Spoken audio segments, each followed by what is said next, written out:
Saya udah ketemu Pak, 2 orang yang zikir begitu, matinya mati suul khotimah. Dua-duanya meninggal di WC dan kepalanya diambil oleh malaikat maut, dibentur itu Pak. Hancur kepalanya, berdarah. 2 orang udah. Dan dua-duanya saya udah kabarkan dari masih remaja. Pak, Bang, ada 2 nih, satu orang Minang, satu orang Bugis Betawi. Bang, ini zikir iblis. Ini zikir hakikat, tapi hakikatnya sudah dibelokkan oleh iblis. Sudah dibelokkan oleh iblis. Terus tolong ditinggalkan. Saya khawatir nanti suul khotimah. Saya udah ngomong gitu Pak. Ya nggak bisa. Ini saya terima dari guru saya. Kamu kan anak kuliahan, ngerti apa? Ngomong gitu dia. Akhirnya beberapa waktu saya kabarin lagi. Nggak mau dikasih tahu, saya nggak datang lagi ke mereka.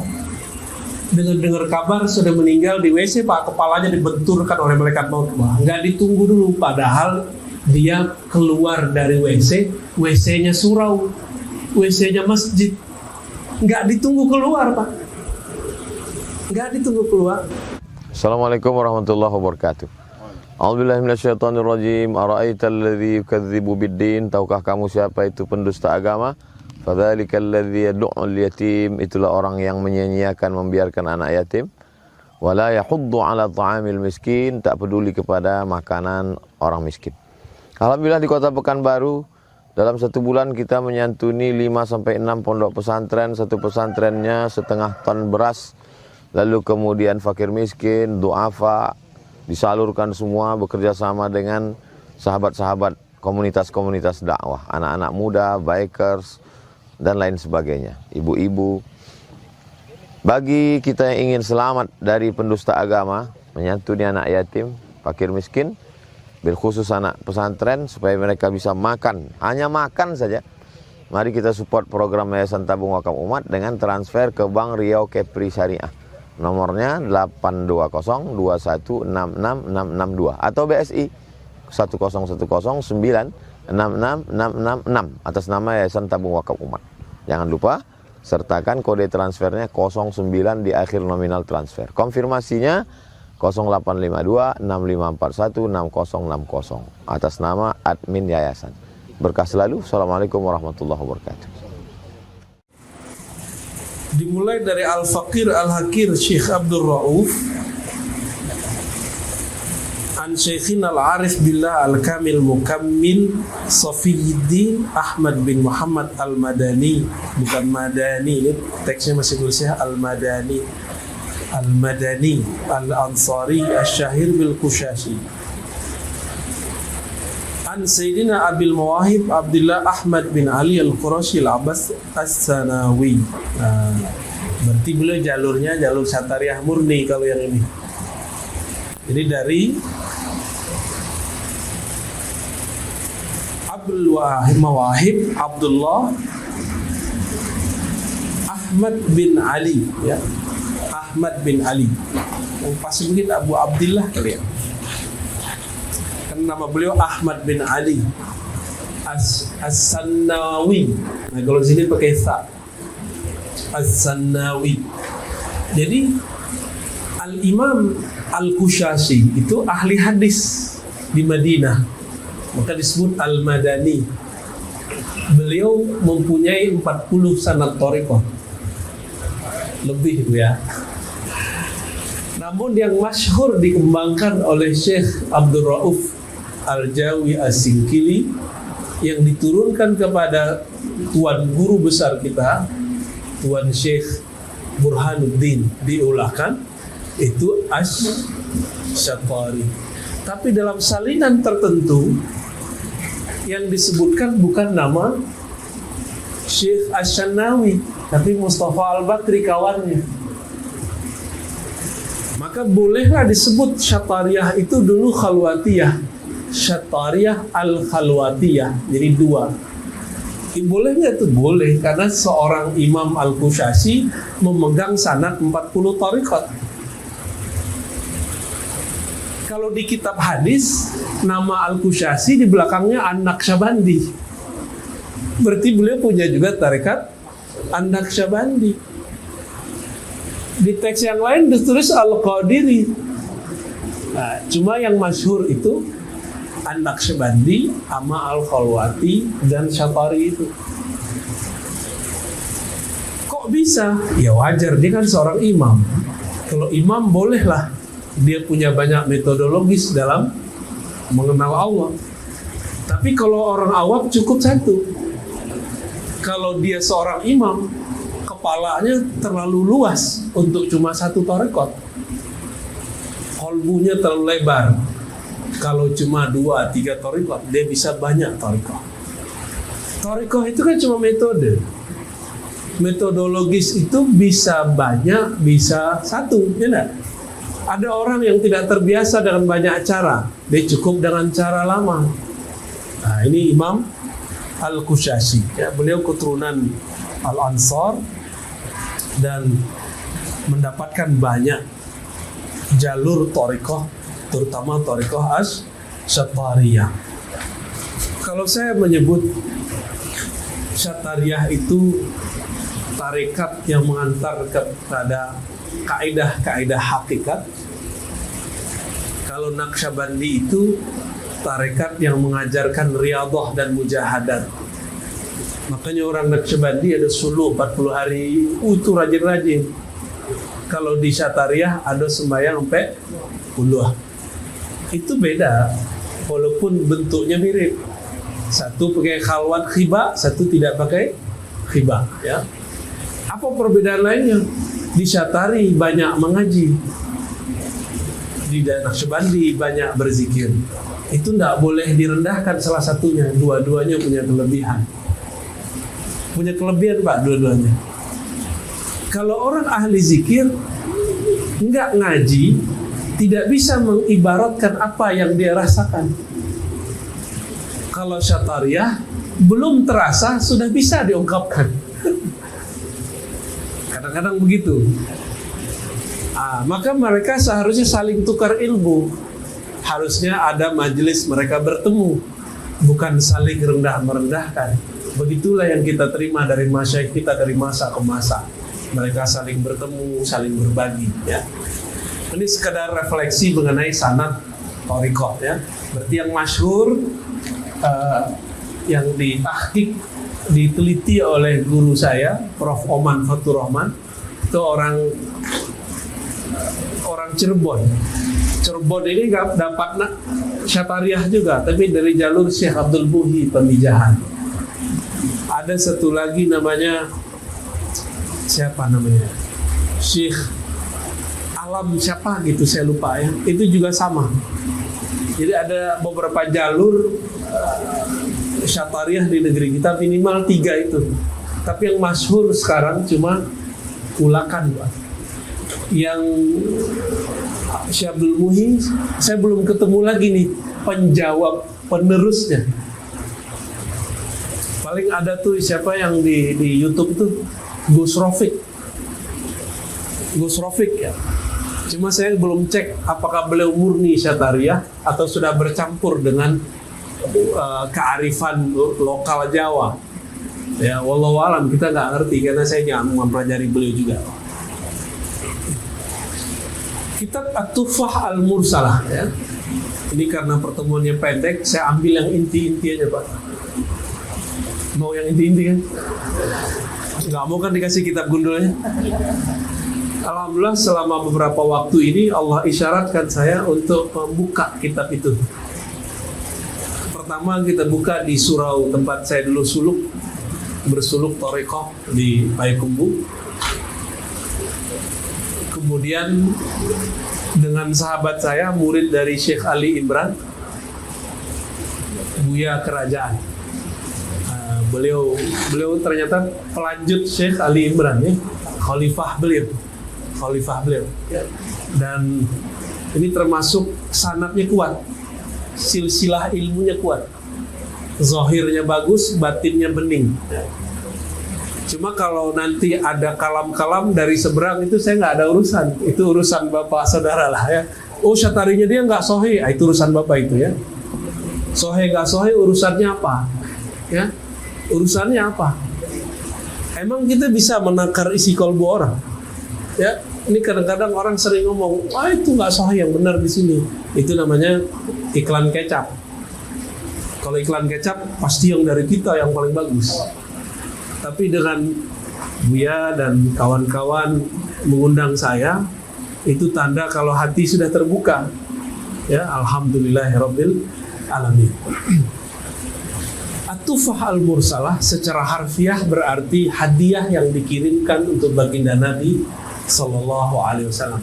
Judul lengkapnya At-tufah al-mursalah ila ruhin Nabi sallallahu alaihi wasallam. Beliau memulai dengan kalam tentang al-wujud. Nah, jatuh-jatuh ntar nih. Nggak punya saku kita. Sebentar ya.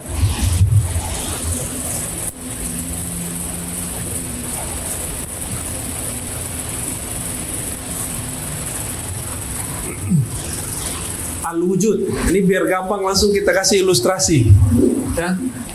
Bapak nggak usah baca kitab gundulnya. Gundulnya cukup kepala saya gundul.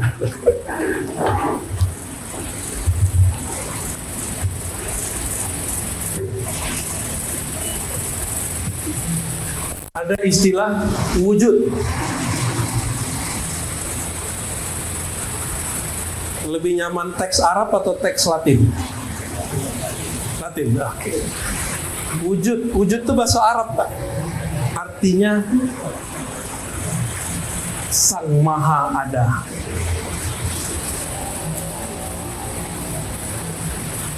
Itu al-wujud, sifat wujud. Ya. Kalau Arabnya harusnya pakai al. Kita ada nggak? Ada. Allah ada. Apa beda kita dan Allah ada?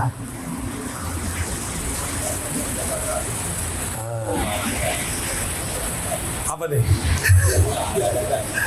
Oke, diadakan. Dia maha ada. Dia maha ada. Kalau dalam ilmu akidah, pakai ilmu akidah dulu. Akidah itu pakai akal. Nanti baru masuk ke kolbu. Bertahap. Ada mereka baginya kiri kanan. Ada yang bagi. Kalau saya baginya nggak pakai kiri kanan, nggak setara. Ada yang disebut wajib ada.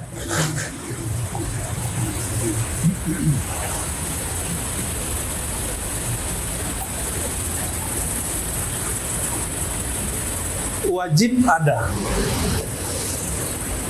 Wajib ada itu apa? Kalau bahasa Arabnya mala yatasawwar fil aqli adamu. Kalau ditulis pakai matematika, negatif kali negatif, hasilnya positif. Yang tidak mungkin tidak ada. Tidak mungkin negatif tidak ada. Berarti wajib, itu disebut wajibul wujud.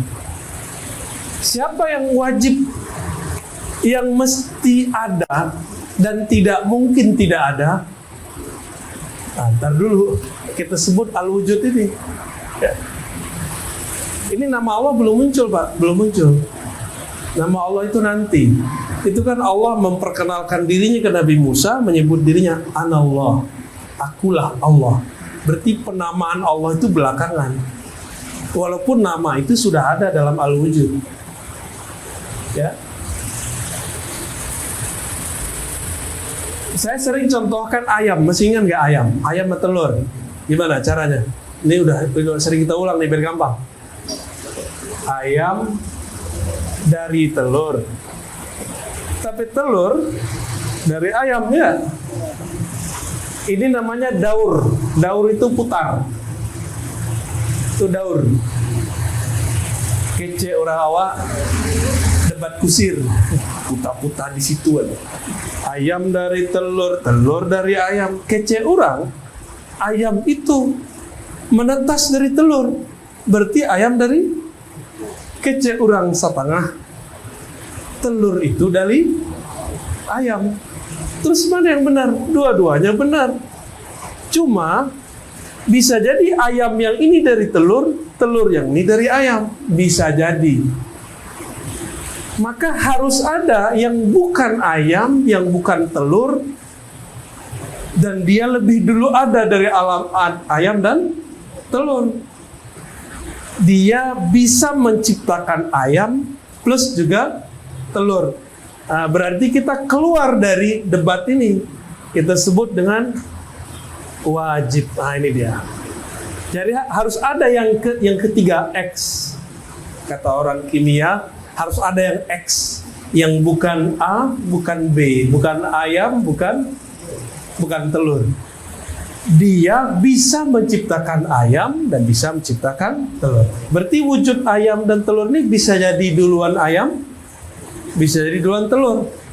Bisa jadi itu bahasa Arabnya mumkinul wujud. Nah, kalau dalam ilmu kalam nih taruhnya di samping. Wajib sama mungkin, nggak setara Pak. Dalam ilmu ma'rifat nih taruhnya di bawah. Dari wajib turunlah istilahnya mungkin.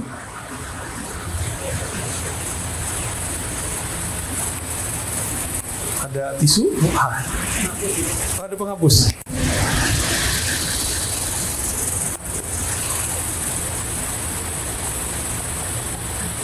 Mungkin udah jadi bahasa Indonesia.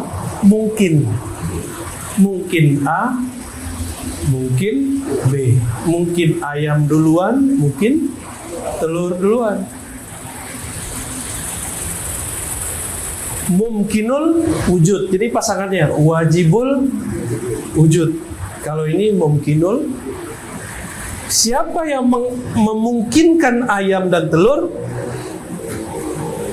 Wajibul wujud. Nah, gitu ke bawah. Ya. Ini wajib, ini mungkin, ini gampangnya. Nah, alam semesta itu dari masa dahulu sebelum Nabi Adam itu sudah jutaan tahun.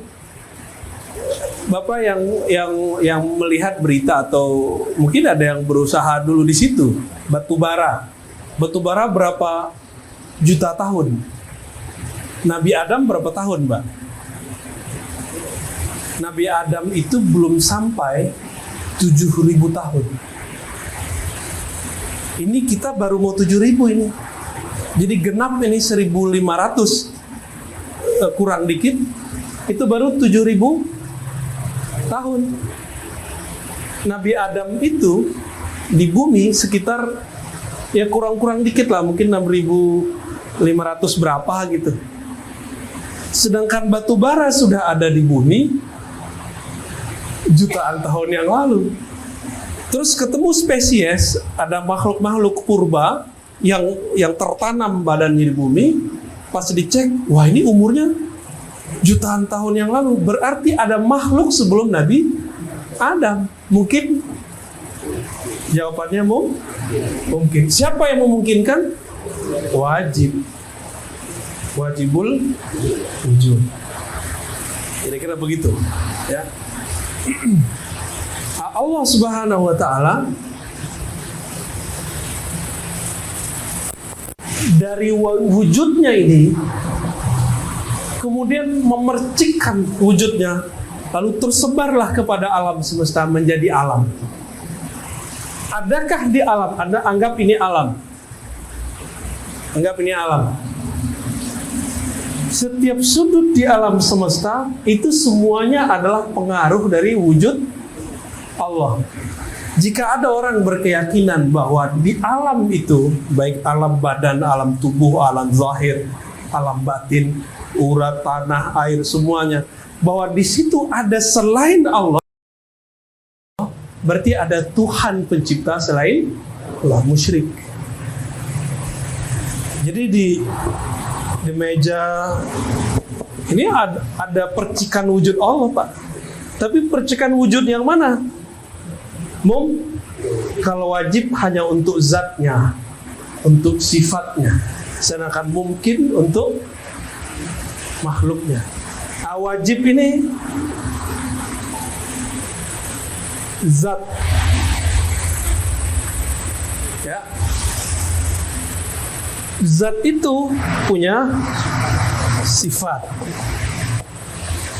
Sifat ada nama. Nama ada fiil, perbuatan. Bahasa Indonesia udah jadi fiil ya. Fiil. Wajib zatnya. Dari mana nih alam semesta? Nggak keluar dari. Inilah struktur alam.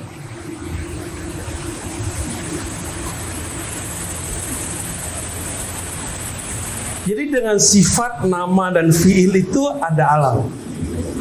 Maka kalau buka kitab-kitab lama, itu ulama kita supaya merasakan Allah itu ada, mereka kemudian menghubungkan 4 anasir di tubuh.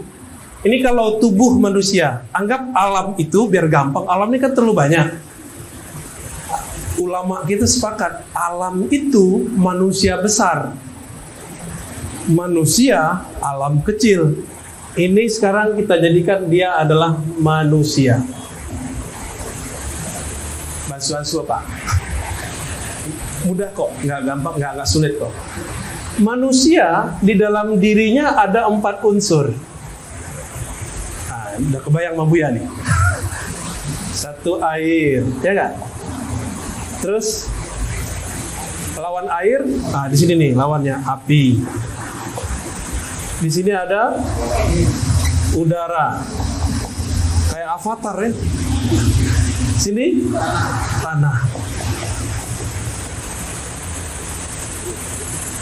Mau sampai ke alam mana dicari, alam yang zahir ya, itu nggak lebih dari 4 ini Pak. Mau Bapak buka tuh Jupiter, sama.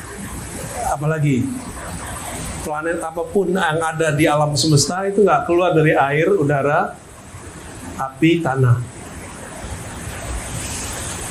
Nah, ulama kita dulu menyebutkan air itu kaitannya dengan nama apa, udara nama apa. Itu nggak kaku dan nggak baku. Jadi beberapa ulama menyebutkan air itu nama Allah Hayat. Bisa jadi karena ada ayatnya, kami ciptakan dari air segala sesuatu menjadi hidup. Tapi ada ulama lain menganggap air bukan sifatul hayat. Berarti itu perbedaan ulama memandang. Maka beberapa buku-buku Syatari yang dijual di Makom, ada kan? Itu kok buku dijual-jual sembarangan itu Pak. Ya, takut salah paham ntar. Harus ulamanya yang menjelaskan, yang dijual-jual begitu itu kitab ma'rifat. Kok diobral? Ya. Cincin bagus diobral atau harus di toko spesial? Cincin bagus Pak. Ya. Dijaga di dalam atau dijual di emperan? Di dalam. Itu ilmu rahasia, kasih tahu Pak sama orang sana Pak. Saya gregetan ngeliat itu. Ini kitab luar biasa ini.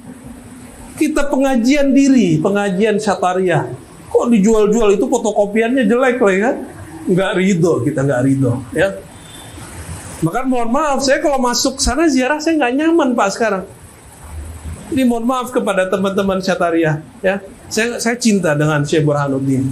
Tapi kok begitu cara menghormati Syekh Burhanuddin yang gak hormat gitu. Kitab-kitabnya dijual sembarangan.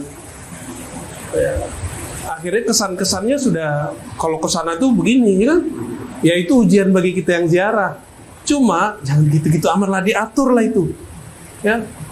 Tapi ya kayaknya aneh ngomong ini dimarahin orang juga dan kita. Enggak, ini kita sebagai pencinta ulama-ulama thariqah, terutama Syekh Burhanuddin ya. Kalau enggak kita yang negur, siapa lagi Pak? Mau ditegur sama Wahabi. Kalau Wahabi langsung syirik kata dia. Assalamualaikum warahmatullahi wabarakatuh. A'udzubillahi minasyaitonirrajim. Ara'aital ladzi yukadzibu biddin? Tahukah kamu siapa itu pendusta agama? Fadzalikal ladzi yad'ul yatim. Itulah orang yang menyia-nyiakan, membiarkan anak yatim. Wala yahuddu 'ala ta'amil miskin. Tak peduli kepada makanan orang miskin. Alhamdulillah di Kota Pekanbaru dalam 1 bulan kita menyantuni 5-6 pondok pesantren. Satu pesantrennya setengah ton beras. Lalu kemudian fakir miskin, du'afa, disalurkan semua bekerja sama dengan sahabat-sahabat komunitas-komunitas dakwah, anak-anak muda, bikers, dan lain sebagainya, ibu-ibu. Bagi kita yang ingin selamat dari pendusta agama, menyantuni anak yatim, fakir miskin, bil khusus anak pesantren, supaya mereka bisa makan, hanya makan saja. Mari kita support program Yayasan Tabung Wakaf Umat dengan transfer ke Bank Riau Kepri Syariah. Nomornya 82021666662 atau BSI 10109666666 atas nama Yayasan Tabung Wakaf Umat. Jangan lupa sertakan kode transfernya 09 di akhir nominal transfer. Konfirmasinya 085265416060 atas nama admin yayasan. Berkah selalu. Assalamualaikum warahmatullahi wabarakatuh. Orang bagi kita ziarah begitu nggak musyrik, cuma caranya bikin nggak nyaman. Nggak nyaman, saya nggak nyaman ziarah di situ. Maka saya cuma berapa 2 atau 3 kali bisnis udah nggak nyaman ke sono. Ya, kita ziarah lewat dari mobil aja. Assalamualaikum Tuan Syekh Burhanuddin, udah gitu aja Pak Al-Fatihah, berangkat saya. Cuma ngeliat dari jauh aja udah. Baik. Nah, inilah inti pengajian daripada Syatariah. Nah, cuma sayangnya ada yang salah paham. Maka muncullah kitab Tanbihul Masyi. Ya. Ini nih disebut ini hayatnya Allah, ini apanya Allah, ini sifatnya apa gitu ya.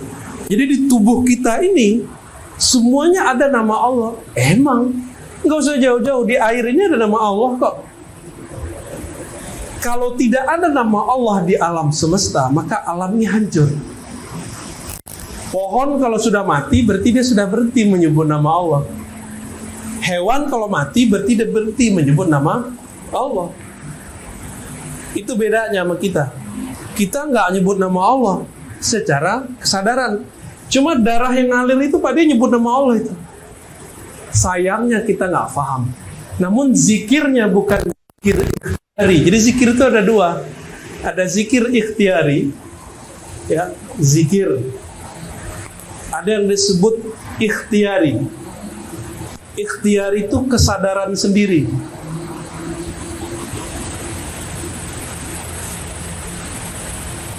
Saya sadar saya zikir, maka saya pilih zikrullah. Ini zikir ikhtiari. Orang yang zikir begini, inilah yang disebut salik. Apa arti salik? Orang yang suluk, yang mau menempuh jalan kepada Allah. Kan beda torekot, beda suluknya. Cuma karena yang dominan di daratan, di dare, suluk itu berkhawal 40 hari, orang taunya orang suluk berkhalwat, itikaf. Kalau di Piaman, suluk itu ya ngaji, zikir, ngaji, zikir. Tapi zikirnya zikir ikhtiari. Nah, di tubuh kita yang disebutkan dalam kajian-kajian diri, kajian-kajian makrifat diri, darah zikirnya ini, ada nama Allah di tulang, ada nama Allah di daging. Itu kajian-kajian begitu Pak. Itu namanya zikir tubuh ittirari, ya. Ittirari pakai do. Do itu nulis ininya apa?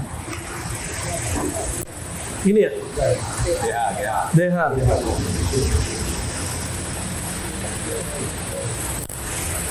Ittirari apa artinya? Zikir bawaan, zikir terpaksa. Tubuh ini tetap menyebut nama Allah. Makanya dia sama kayak air, kayak tumbuhan, kayak pohon. Sama. Kalau enggak, dia mati Pak. Jadi jantung kita kalau berhenti zikir ittirari, mati. Di kapan orang mati dalam ilmu zikir, itu kalau dia berhenti zikir. Tapi kalau zikir ikhtiari, ini yang disebut mati sebelum mati. Ini yang disebut mati sebelum mati. Nah, zikir ittirari itulah puncak dari kajian diri, kajian Tuhfah Al-Mursalah. Nanti kalau sampai ke sana, alhamdulillah, kalau enggak kita gantung. Zikir yang tidak berhuruf, tidak bersuara, tidak berkata-kata, hanya makna semata-mata. Tapi di beberapa kajian Syatari ada yang ketinggalan nomor pertamanya tentang zikir. Ternyata zikir itu ada pintunya di depan sini, di ujung kitab. Apa pintunya depan sini? Kata pengarang Tuhfah, kalau engkau ingin wusul kepada Allah, nah ini udah ujung kitab nih Pak, udah ujung kitab nih. Sebenarnya kalau sampai di sini udah selesai kajiannya. Pintunya adalah ittiba. Apa arti ittiba? mengikut kepada sunnahku zahir ataupun batin. Tidak hanya zahir, tapi juga batin. Batin itu yang mahal. Ini pintunya.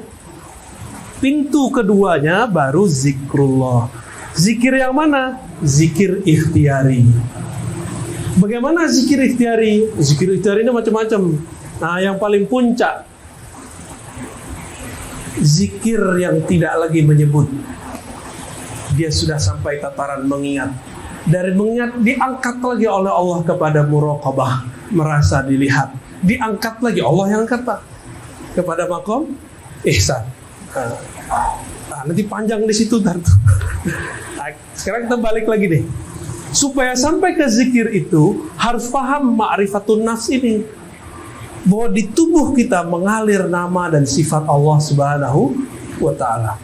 Di tengah perjalanan tarekat Syatariah berkembang di negeri ini, maka muncullah kemudian kelompok-kelompok yang mengatakan apa? Kalau tubuh kita ini, batang diri ini, ada nama Allah di dalam, berarti wujud kita, itu dia. Wujud kita, wujud Allah sama nggak? Pasti mereka bilang nggak sama. Tapi mereka terjebak di kalam apa nih? Ini dua hal yang beda nih Pak. Di tengah perjalanan kajian ma'rifat, karena ma'rifat itu ada yang hakul ma'rifah, ada yang ma'rifat biasa, itu disebut hakikat. Kita sering dengar ya istilah syariat, tarekat, hakikat, ma'rifat. Apa beda hakikat sama ma'rifat Pak? Sering dengar kan? Dia barangnya sama tapi beda. Ibarat gunung tuh begini. Ini syariat bagian bawah. Ada puncak nggak kalau nggak ada kakinya? Ada puncak nggak ada lerengnya? Ada puncak nggak kalau nggak ada punggung? Nggak ada bahunya? Nggak ada. Ma'rifat itu adalah al-haqa'iq al-kulliyah, bahasa Arabnya. Apa arti al-haqa'iq al-kulliyah? Gabungan semua hakikat atau puncaknya. Itu disebut ma'rifat. Jadi ma'rifat itu adalah gabungan hakikat. Hakikat ini lagi tercerai-berai. Sampai di sini syaitan, Azazil, iblis pun ikut serta. Dulu yang ngajar di surga itu kan salah satunya iblis. Dia ngajar hakikat tapi belum sampai ke ma'rifat. Hakikat itu inilah kajian sifat, nama dan fiil. Kalau tarekat zikir, wirid, itu tarekat. Kalau syariat amal zahir, amal. Kalau hakikat apa? Tadi apa di sini? Tauhid. Nih, tauhid. Kalau di ma'rifat tuh tauhid. Nih Pak, semoga antum kejebak.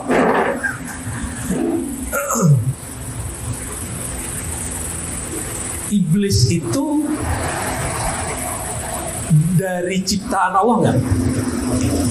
Ya. Iblis itu membangkang, tidak sujud kepada Adam karena memandang sujud kepada Adam itu syirik. Gimana?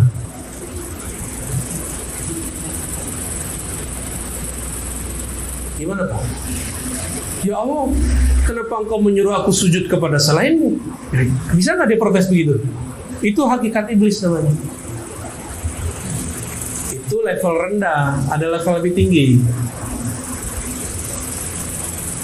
Ya Allah, aku ini bersifat begini kan engkau juga yang menciptakan. Itu dia nyalain siapa tuh? Ya. Karena aku ini ciptaan engkau, kegelapan sifatku adalah bagian dari bayang-bayang engkau. Ini kata siapa? Iblis. Bener gak?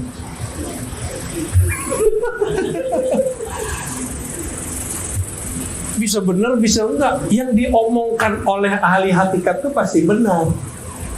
Mau dia iblis, mau dia wali, pasti benar. Bedanya nanti dia jadi waliullah atau jadi wali setan, itu aja. Sama-sama wali Pak, ngomong hakikatnya sama, teorinya sama. Nanti ujungnya apa? Kalau aku ini, empat anasir tubuhku ini adalah nama dan sifat Allah. Qalbuku adalah asma Allah.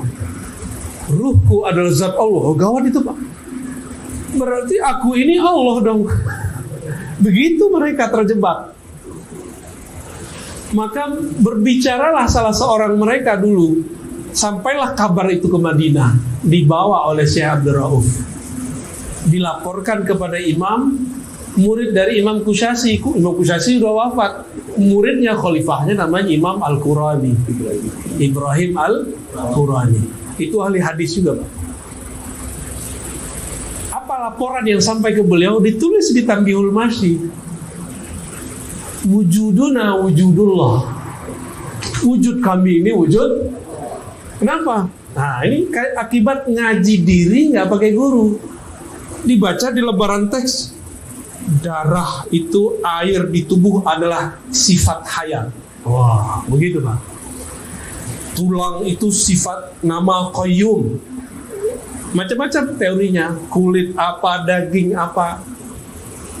Udah sampai begitu. Berarti tiada dalam diriku kecuali hanya Allah. Kalau begitu, wujudi wujuduhu. Wujudku wujud Allah. Ini zikirnya mereka.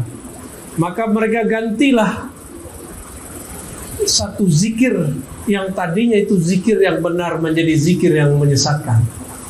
Bahasa Melayunya, zat aku, zat Allah. Nah, itu zikir mereka tuh. Sifat aku, sifat Allah. Asma'ku, asma Allah. Asma itu nama. Fi'ilku, perbuatanku, perbuatan Allah. Sampai di negeri Jawa, Cirebon diganti ingsun. Sifat aku, sifat ingsun. Sama aja kan? Saya udah ketemu Pak, dua orang yang zikir begitu, matinya mati suul khotimah. Dua-duanya meninggal di WC dan kepalanya diambil oleh malaikat maut, dibentur itu Pak.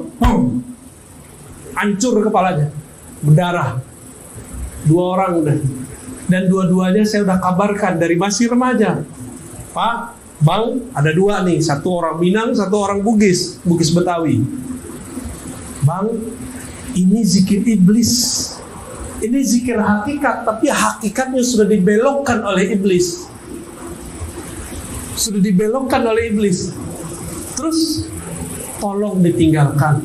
Saya khawatir nanti suul khotimah. Saya udah ngomong gitu Pak. Ya nggak bisa. Ini saya terima dari guru saya. Kamu kan anak kuliahan, ngerti apa? Ngomong gitu dia. Akhirnya beberapa waktu saya kabarin lagi. Nggak mau dikasih tahu, saya nggak datang lagi ke mereka. Dengar kabar sudah meninggal di WC Pak, kepalanya dibenturkan oleh malaikat maut. Nggak ditunggu dulu, padahal dia keluar dari WC, WC-nya surau, WC-nya masjid. Nggak ditunggu keluar Pak. Nggak ditunggu keluar. Yang boleh ngomong zat aku, zat Allah siapa? Hanya Allah. Karena kata zat itu ana. Yang boleh ngomong ana itu cuma Allah. Dia sudah ambil tuh haknya. Masih ingat gak dosanya iblis? Sebelum dengan Adam, itu iblis sudah punya dosa. Maka kalau kita baca teks Arabnya, iblis itu punya dosa. Antum ada yang mau khidmah? Aku sih. Ada dosanya iblis. Hapus semuanya, boleh. Aba wastakbara wa kana minal kafirin. Iblis itu aba. Apa arti aba? Enggan. Males-malesan gitu. Males. Disuruh-suruh dia males. Yang kedua, ini yang paling berat, wastakbara. Dia merasa dirinya kibir, besar. Ini mohon maaf nih Pak. Ini Bapak Ibu nih, Bapak nih gak ada ibunya, datang ke sini berarti sudah menekan kibernya. Berarti insya Allah selamat lah dari sifat iblis ya. Tapi terbersit sedikit saja. Saya lebih ngerti kok. Udah Pak, kena iblisnya. Sama, saya kalau ngomong begitu juga sama. Itulah rahasianya Pak Direktur. Saya kenapa kalau mau ngajar itu saya diam dulu. Itu menolkan diri. Lalu saya bacalah nama Allah Ahad. Allah Ahad. Hanya Allah lah yang Ahad. Kemudian Ahmad. Tapi yang berikutnya rahasia. Nggak boleh semua kita sebut. Ntar jadi rame lagi. Apa sifat iblis? Aba wastakbara.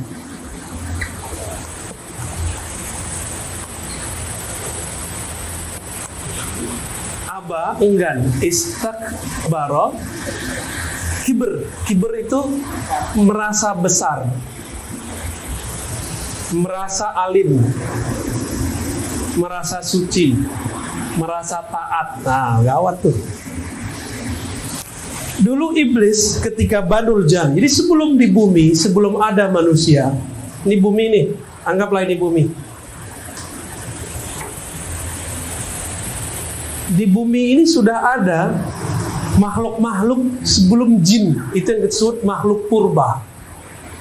Setelah habis makhluk purba, Allah ciptakan satu klan namanya Banul Jan. Nah, inilah bapak moyangnya iblis. Banu, anak keturunan Jan. Jadi bapaknya namanya Jan.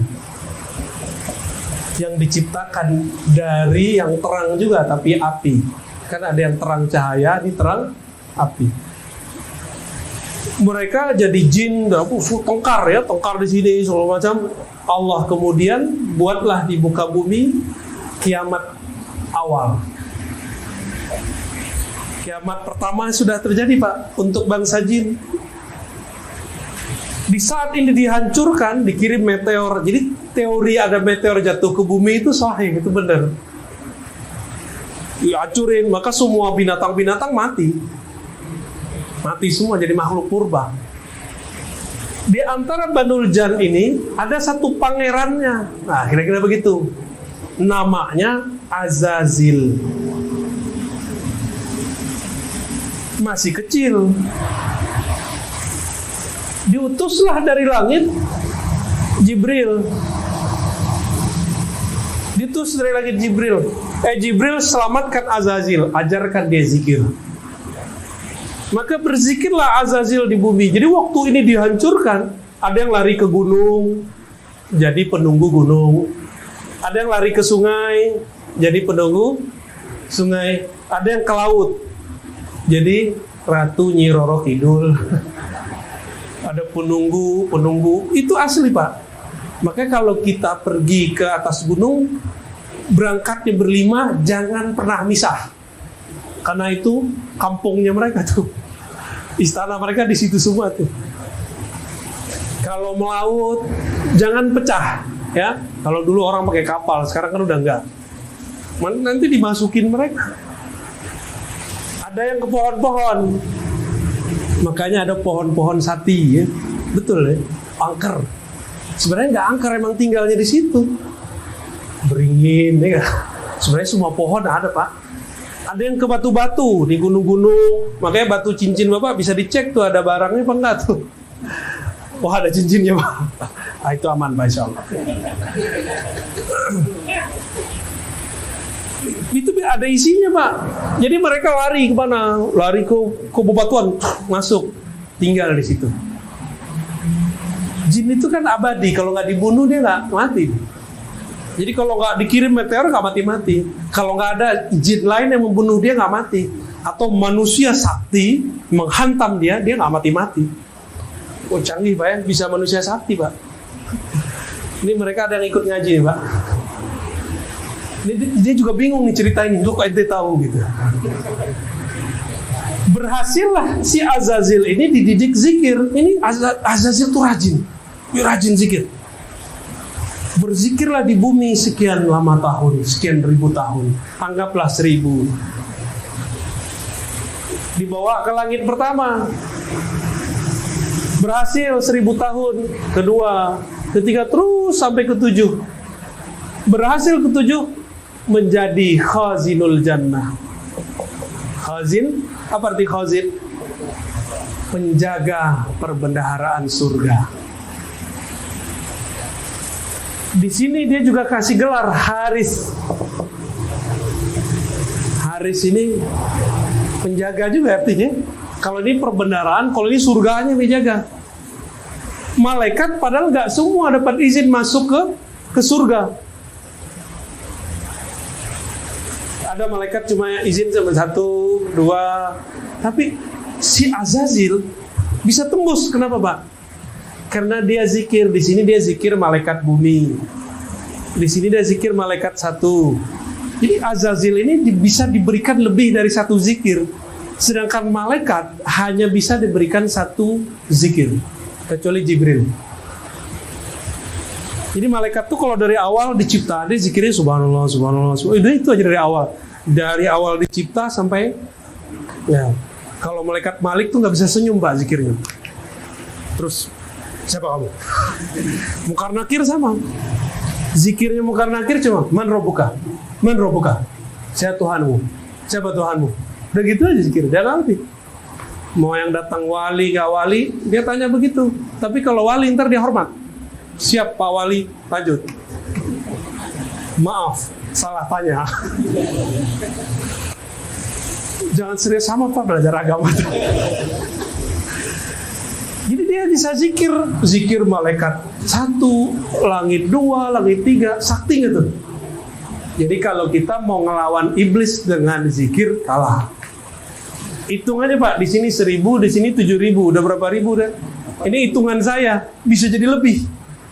Kan yang di surga belum dihitung. Sehari di surga sama dengan 1000 di sini. Berarti ribuan tahun.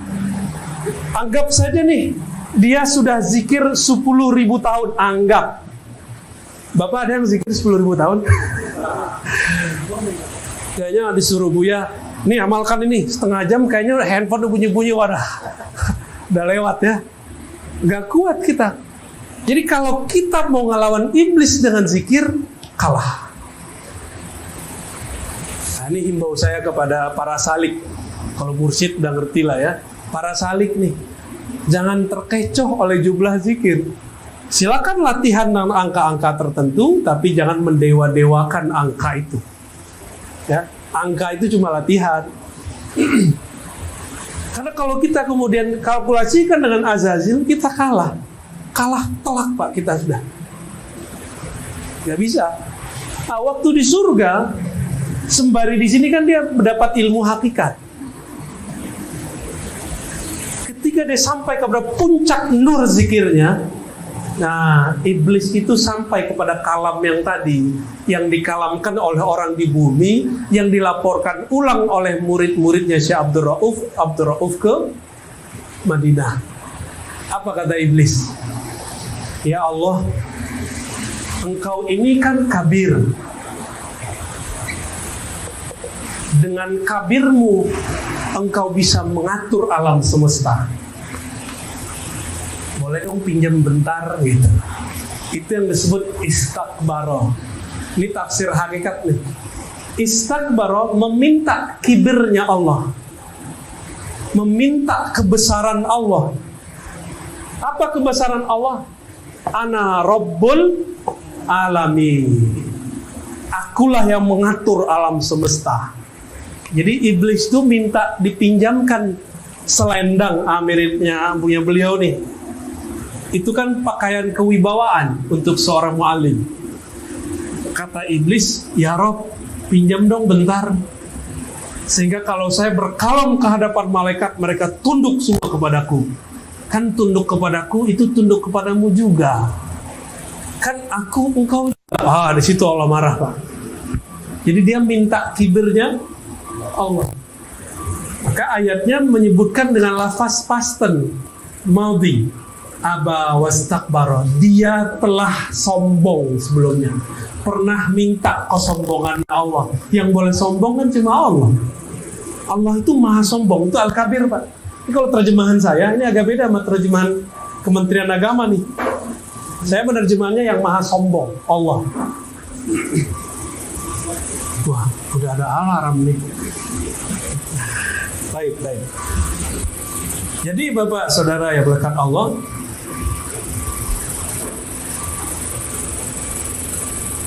ketika kita belajar hakikat, tidaklah darahku kecuali nama Allah, tulangku nama Allah, apalagi daging, semua sebutkan unsur itu. Tapi kita tidak pernah menjadi Allah. Yang ada, jangankan wujud Allah, terbit bulan purnama bernama Rasulullah, maka semua nabi tidak terlihat. Kalau matahari terbit, bintang bisa dilihat kan? Gak bisa.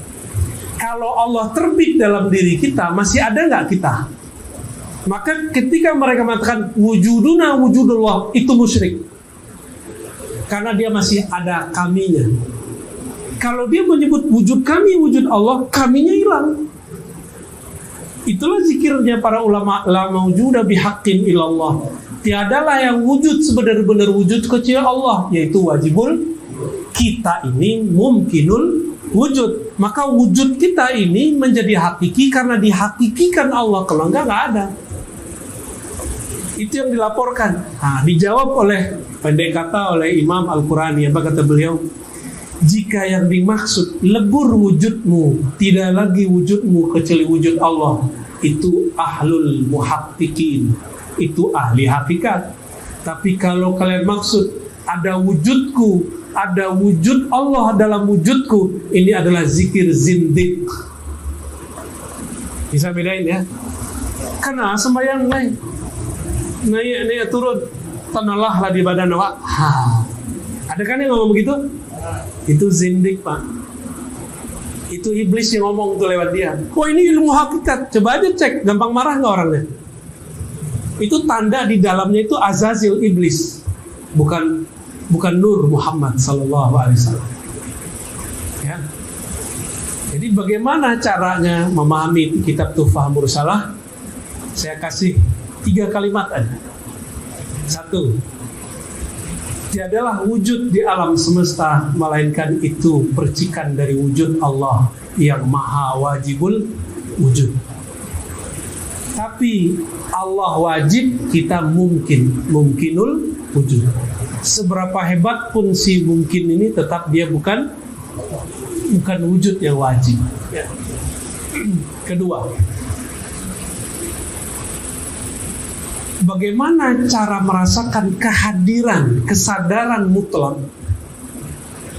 Jalannya, kata Imam Al-Burhanpuri, pengarang At-Tuhfah Al-Mursalah, cuma 2. Tadi ittiba, mengikuti Nabi, membuang iri dengki, penyakit dalam kolbu. Secara zahir mengikuti sunnahnya Nabi, ajarannya Nabi. Nabi setinggi itu ma'rifatnya, dengan sendal-sendalnya dibawa ke aras, bertemu hadirat Allah berkalam-kalam. Para Allah tidak perlu tempat, tapi ini menunjukkan makom beliau, makomnya harus sampai di aras. Nabi itu kalau mau ketemu Allah nggak perlu ke aras, karena dia sudah tahu klik-kliknya. Ketemu Allah bisa kapan aja, Nabi Muhammad.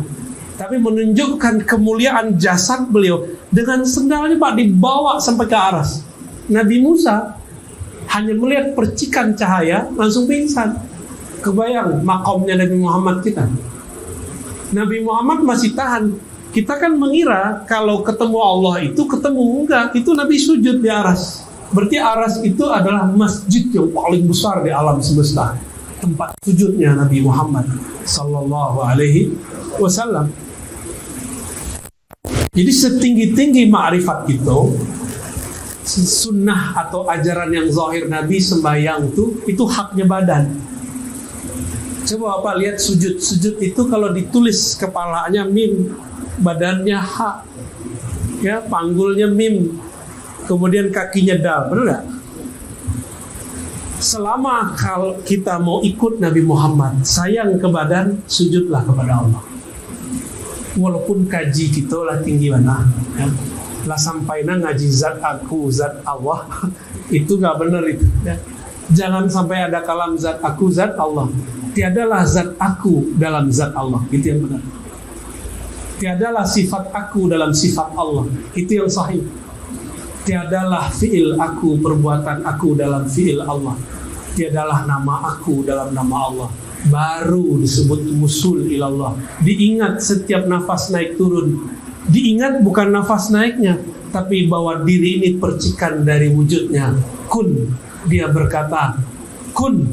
Apa arti kun? Kamal nurullah, kesempurnaan cahaya Allah. Tapi kalau berubah menjadi yang tadi, kamal nar iblis. Kun juga. Kaf, kamal, kesempurnaan. Nun bisa jadi nur, nun bisa menjadi nar. Kita pilih ma'rifat nuriyah atau ma'rifat nariyah. Sama-sama terang, satu dengan cahaya Allah, satu dengan bayang-bayang iblis. Wassallallahu ala nabiyina Muhammad. Ini beneran udah selesai? Hah? Wah, gimana nih? Ini katanya ada sahabat kita mau ngajak makan di rumahnya. 5 menit lah, ya, 5 menit boleh. Mungkin ada yang mau dikonfirmasi. Kalau ilmu udah banyak, ya. Gimana Bu ya? Mau diteruskan atau cukup? Ini syarat nih biar saya makan nih ya. Bismillahirrahmanirrahim. Silakan kalau ada yang mau disampaikan.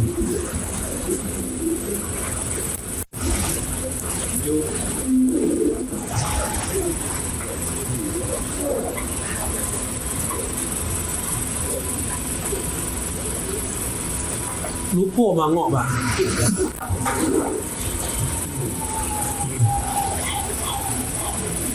Di surau magnetnya lain Pak. Di sini magnetnya beda, makanya minta pakai whiteboard. Karena suasananya suasana kerja. Ya udah kayak orang meeting sekalian. Biar masuknya pas. Kalau di surau nggak perlu pakai whiteboard. Mbak Bu ya. Alah. Kira-kira itulah yang dapat kami sampaikan.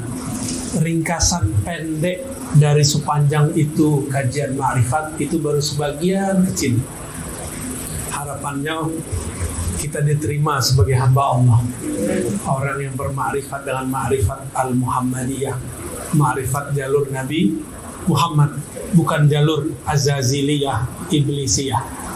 Sama-sama menyebut nama tapi beda, sama-sama menyebut zat tapi beda ya.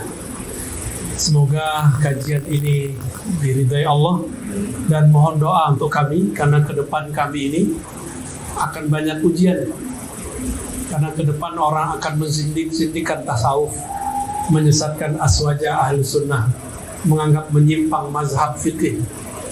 Ya, apalagi saya udah mulai ngomong Imam Mahdi Pak sekarang. Itu akan banyak bergesekan dengan di luar sana. Karena Bapak Saudara ini orang yang belajar zikir, belajar ma'rifat. Semoga dengan doa-doa yang tulus kami dikuatkan Allah. Ya. Mohon doanya Al-Fatihah. Alhamdulillah. Ar-Rahmanir-Rahim. Ya,